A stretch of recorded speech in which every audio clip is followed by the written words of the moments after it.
Jangan lupa untuk menjemputku malam ini, ucap Ian ketika wanita itu keluar dari mobil Taeyong. Taeyong hanya menjawabnya dengan deraman, kemudian segera melajukan mobilnya dengan kecepatan penuh, membuat Ian bahkan terkejut hampir saja terjungkal. Laki-laki itu benar-benar Siberian.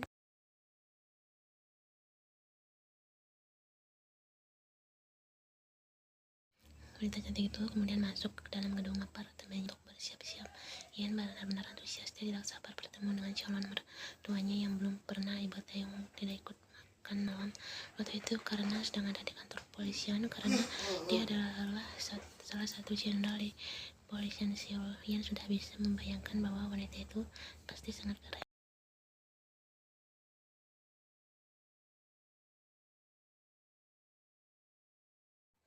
Waktu yang ditunggu-tunggu, Ian akhirnya tiba. Wanita itu duduk di sofa yang ada di apartemennya menunggu kedatangan Taeyong yang akan menjemputnya. Ketika bel apartemen berbunyi dengan cepat, Ian berjalan menuju pintu.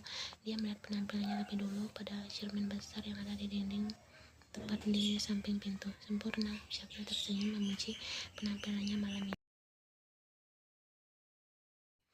Ian segera membuka pintu tersebut dan sosok laki-laki yang berdiri di hadapannya itu membuatnya terkejut. Ya, sejak kapan kau mengganti warna rambutmu? Kaget Ian melihat rambut hitam laki itu kini berubah menjadi blonde. Bukan urusanmu, balas Taeyong. Sih, dasar. Kesal, Ian ingin sekali memukul kepala lelaki itu dengan tas lempangnya. Ian mendekatkan tubuhnya pada Taeyong membuat pria itu mundur satu langkah menjauh.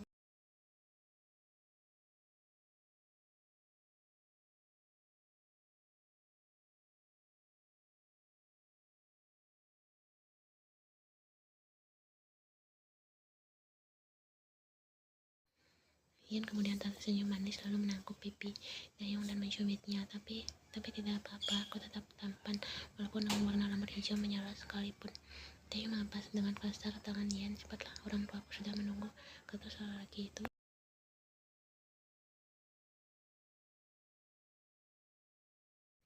Ya, yuk ajak Ian, kau akan pergi dengan pakaian ini, tanya Taeyong menatap gaun yang Ian kenakan. Dia memangnya kenapa? Apa ada yang salah dengan gaunku? Tanya Ian. Wanita itu kemudian tersenyum nakal lalu memeluk pinggang Taeyong sengaja di bidang pria.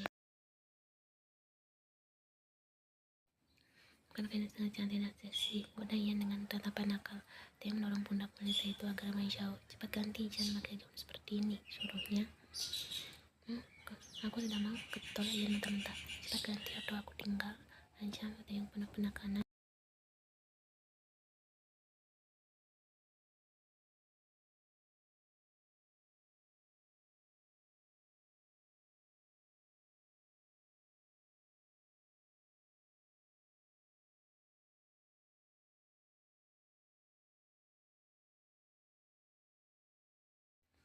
Taeyong berjalan masuk ke dalam kamar Ian. Lelaki itu kemudian melepaskan tubuh Ian ke atas ranjang, kemudian berjalan menuju walk-in closet milik wanita itu, membuka lemari kaca besar terdapat dan memilih gaun yang pas untuk wanita itu gunakan. Apa yang kau lakukan? Bentak Ian menyusul Taeyong. Ganti dengan ini, ucapnya mendapatkan sebuah gaun tepat mengenai wajah Ian. Kau tak mau, bagi wanita itu keras kepala, membuat Taeyong geram dan berjalan mendekatinya. Gaun ini adalah aku pakai. Gaun yang membaluti tubuh ramping Ian terbelah menjadi dua, dan pelakunya siapa lagi kalau bukan Taeyong. Ganti sekarang juga, ucap lagi itu penuh penekanan, kemudian keluar dari kamar Ian. Gaun cantikku yang malang, dari Ian. 5 menit kemudian Ian keluar dari kamar, tentu dengan mengenakan gaun yang Taeyong pilihkan untuknya tadi. Gaun yang warna senada dengan gaunnya yang sebelumnya, tetapi gaun kali ini sangatlah tertutup. Taeyong memandang datar perempuan yang memasang wajah cemberut itu. Dia kemudian berdiri dan berjalan lebih dulu keluar dari apartemen Ian, membuat wanita di belakangnya mengumpat kesal. Perjalanan mereka menuju rumah utama keluarga Kim hanya memakan waktu sekitar 20 menit dari apartemen Ian. Taeyong keluar lebih dulu dari mobil itu dan kemudian disusul Ian. Keduanya berjalan berdampingan menuju pintu utama rumah itu, di mana berdiri sepasang suami istri, yaitu Nyonya Kim dan Tuan Kim yang menyambut kedatangan putranya. Selamat datang, sambut Tuan Kim dengan ramah. Seperti biasa, lelaki berusia 45 tahun itu memanglah sangat ramah. Hanya masih Ian memukul sopan pada sepasang suami istri itu.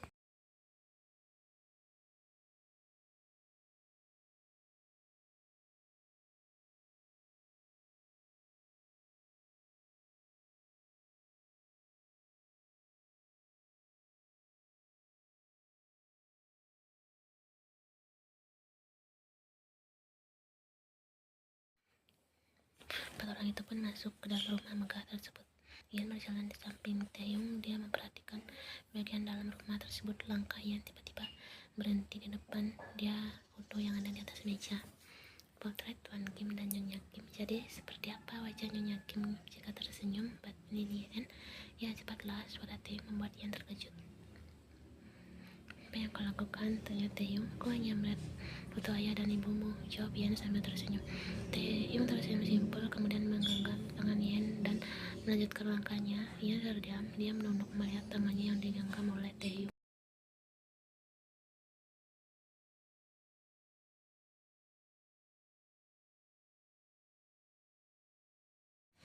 Apa dia sadar dengan apa yang dia lakukan? Batin Ian. Dia orang itu sampai di ruang makan. Taeyong melepas genggaman lalu menarik kursi untuk Ian duduki. Hal itu lantas membuat Tuan Kim tersenyum. Setelahnya, makan malam keluarga itu pun dimulai.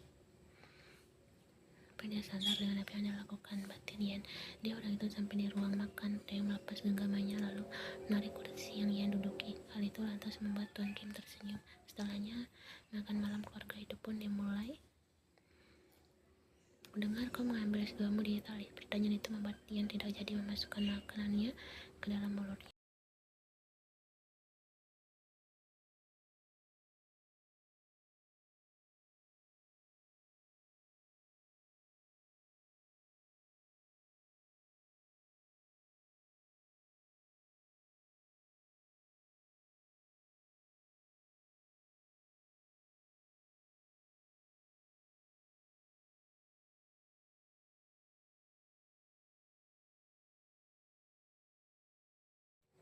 Suasana meja makan itu kembali hening, tapi segera berubah saat Tuan Kim mengajak Ian bicara mengenai pekerjaannya. Hampir setengah jam lamanya perbincangan di meja makan itu terjadi.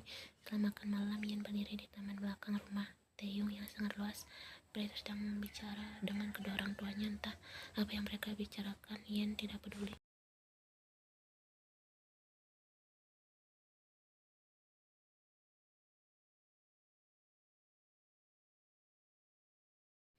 Yang ada di pikiran Ian saat ini adalah apakah Nyonya Kim tak menyukainya.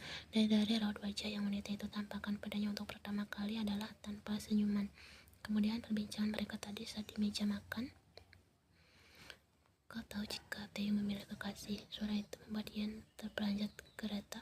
Wanita itu kemudian berbalik ke sumber suara tadi.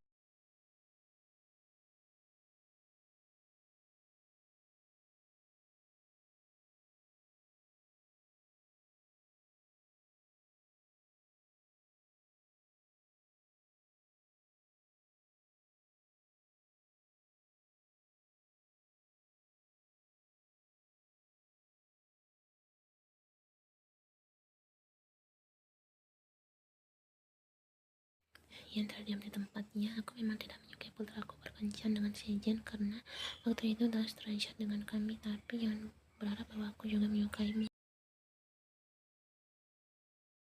Wanita itu lalu menunjukkan senyum yang membuat Ian untuk pertama kalinya merasa terintimidasi.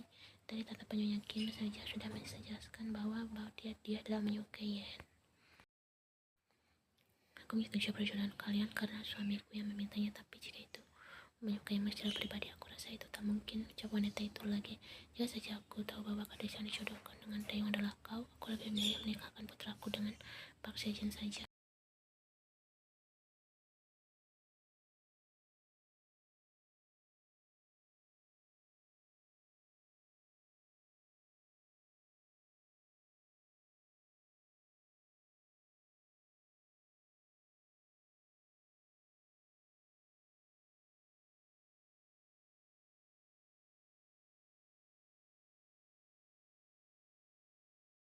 Untuk pertama kalinya Ian merasa kalah. Nyalinya menciut berhadapan dengan calon ibu mertuanya itu. Mobil Taeyong berhenti di depan gedung apartemen Ian. Lelaki itu sebenarnya merasa ada yang aneh dari wanita yang duduk di sampingnya. Itu karena di perjalanan Ian hanya diampakkan melamun. Tunggu, dia menahan lengan Ian saat wanita itu hendak keluar dari mobil.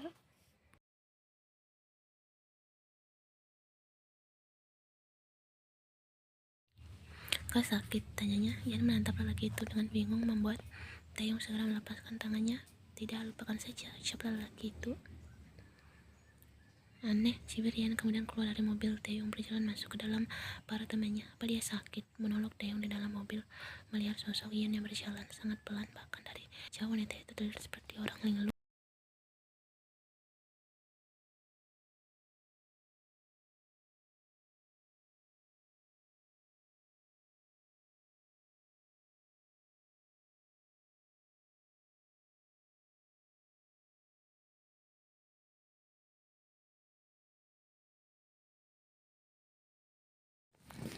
Bel apartemennya berbunyi. Ian melacak kesal.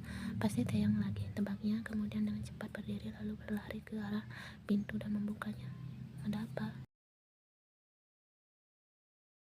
Ian mengerutkan alisnya saat mendapati tidak ada orang di luar, melainkan hanya ada paper bag di depan pintunya. Ian mengambil paper bag tersebut, kemudian mengecek isi di dalamnya.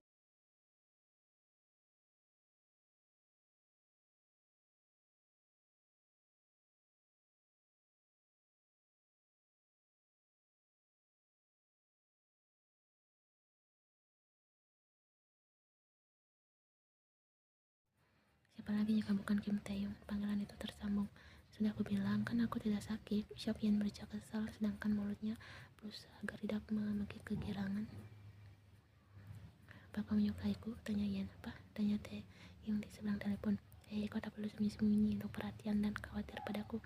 Sindir Ian lagi sambil menggigit kukunya. Apa maksudmu? Aku tak mengerti. Ucap Taeyong lagi. Ya, aku bicara soal obat-obatan yang ada di depan pintu apartemenku. Kau kan yang memberikannya. Aku tak sakit, Kim Taeyong. Aku baik-baik saja.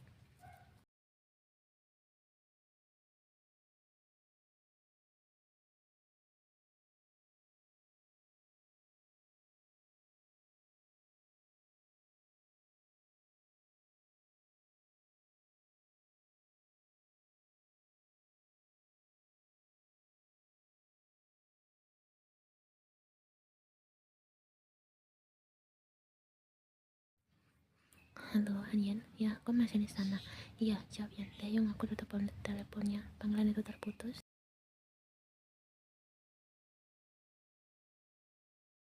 Di apartemennya, Taeyong segera menyambar kunci mobilnya yang ada di atas meja, kemudian keluar dari apartemen lelaki itu dengan sangat tergesa-gesa. Ia duduk di sofa yang ada di ruang tamu sambil menggigit kuku tangannya. Wanita itu melihat ke setiap sudut apartemennya. Siapa tahu ada kamera tersembunyi yang ada di apartemennya itu. Ian terkejut dengan bel apartemen yang berbunyi. Dengan perasaan was-was, wanita itu berjalan mendekat menuju monitor yang ada di depan pintu untuk mengecek siapa yang menekan bel itu.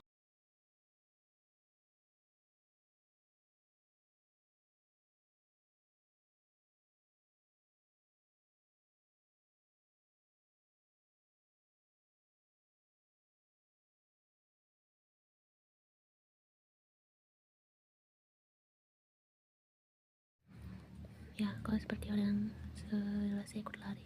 Sebutok Ian, aku berlari dari lantai 1 sampai ke sini, menaiki ratusan tangga darurat itu. Pak Taeyong kesal, kemudian melonggong masuk ke dalam apartemen Ian. Apa dia sudah gila? Kankah ada lift? Heran Ian lalu ikut masuk ke dalam. Taeyong berjongkok melihat obat dan vitamin yang berceceran di lantai. Hanya obat, biasa tidak ada yang berbahaya. Pria itu membuskan napasnya kasar kemudian kembali berdiri. Kupikir kau yang melakukannya, ucap Ian tanpa sadar mengusap keringat. Taeyong ada di lelaki itu dengan tangannya.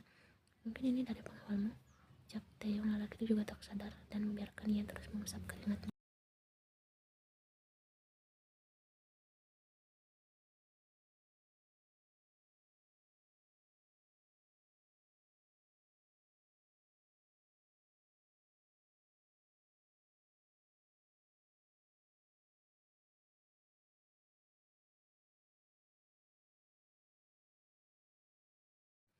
Saat ini Ian dan yang berasal di kantor keamanan di ruangan yang ada CCTV.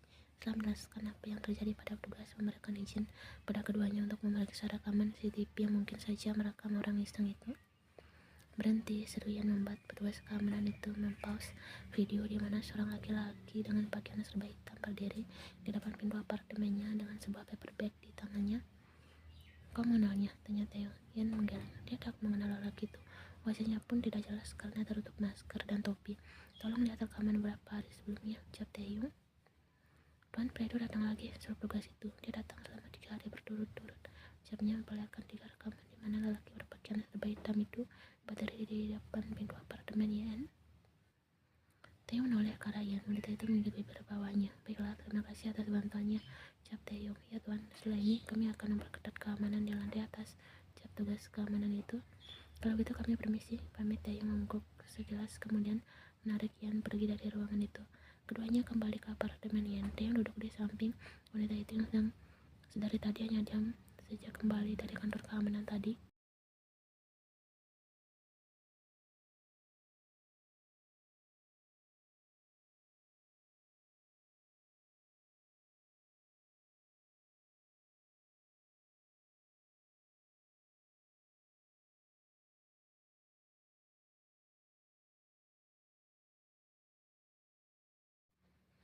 Kim Taeyong, apa kamu memelukku karena aku menyedihkan? Apa karena rasa kasihan? Tanya Yan. Taeyong berdeham sebagai jawaban membuat Yan tersenyum kejut, kemudian mendorong kuat dada lelaki itu, membuat pelukan tersebut merenggang. Pulanglah, usir Yan.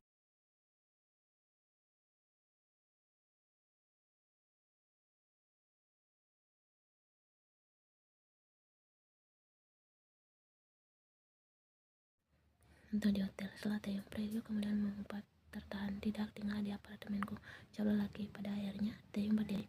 Cepat kemasi barang-barangmu, perintahnya, tetapi Yan hanya diam di tempat duduknya, membuat lelaki itu marah-marah. Ya Pali, amuk Taeyong. Yan segera berdiri dan berlari masuk ke dalam kamarnya dengan cepat memasukkan beberapa pakaian ke dalam kopernya. Untuk apa dia repot-repot menyuruhku tinggal di apartemennya? Jika di sini aman, aku kan bisa tinggal di rumah utama keluargaan. Di sana bahkan jauh lebih aman dari kantor polisi. Menolak Yan ketika sedang memasukkan pakaiannya ke dalam koper.